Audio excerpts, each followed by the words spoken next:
একদিন ভগবান শ্রীকৃষ্ণ নদীর তীরে একটি বৃক্ষের নিচে শুয়েছিলেন।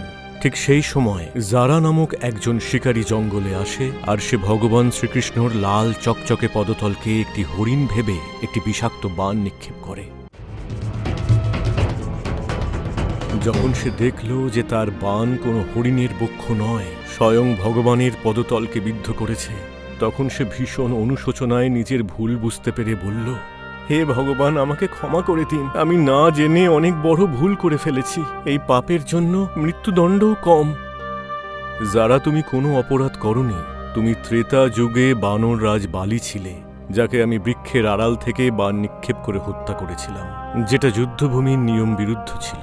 তাই আমার মৃত্যু তোমার হাতে ছিল পূর্ব নির্ধারিত। তুমি এই অপরাধ বোধ থেকে মুক্ত হয়ে যাও। এই কথা বলে ভগবান শ্রীকৃষ্ণ ইহলোক থেকে পরলোক গমন করলেন।